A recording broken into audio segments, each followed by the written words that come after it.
ऊसाला 3500 रुपये दर मिळावा या मागणीसाठी शेतकरी संघटनांचे नेते, यामध्ये प्रामुख्यानं आमचे सहकारी मित्र समाधान फाटे हे पंढरपूरच्या जवळ बाजीराव विहिरीजवळ गेल्या 4 दिवसापासून बेमुदत उपोषणाला बसलेले आहेत।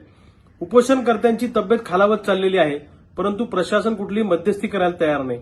दुसऱ्या बाजूला पांडुरंग कारखान्याच्या गव्हाणीमध्ये सकाळी 11 वाजेपासून सचिन पाटलांसहित आमचे सगळे शेतकरी संघटनेचे जे चळवळीतले सहकारी आहेत हे सगळे त्या ठिकाणी आंदोलन करतायत, परंतु कारखाना प्रशासन दखल घ्यायला तयार नाही। जिल्हा प्रशासन कारखानदारांमध्ये आणि आंदोलकांमध्ये मध्यस्थी करायला तयार नाही। तर अशाच पद्धतीनं चालत राहिलं तर उद्या शेतकरी आणि कारखानदार हा संघर्ष टोकाला जाण्याची शक्यता आहे। जर कारखानदार किंवा जिल्हा प्रशासन संगनमत करून जर का आंदोलन मोडून काढण्याचा प्रयत्न करणार असेल तर हे आम्ही कदापि खपून घेणार नाही।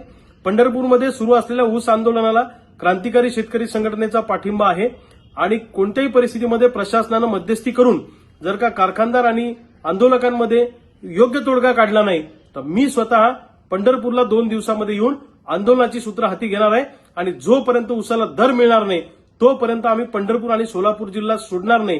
मी महाराष्ट्रातल्या तमाम शेतकरी नेत्यांना विनंती करतो की सगळेजण आता पंढरपूरच्या दिशेने जाऊयात आणि या कारखानदारांची मस्ती उतरवू आणि या प्रशासनाच्या आणि सरकारची मस्ती उतरवल्याशिवाय आम्ही थांबणार नाही। या निर्धारानं जशी ताकद आपण नागपूरला सगळ्यांनी दाखवली तशी ताकद एकदा आपण पंढरपूर आणि सोलापूर जिल्ह्यातल्या या ऊस कारखान्यांना दाखवू आणि या कारखानदारांना आलेली मस्ती सगळेजण आता उतरून दाखवू। ताबडतोब प्रशासनानं आणि कारखानदारांनी मार्ग काढावा, अन्यथा आगडो मुसळल्याशिवाय राहणार नाही।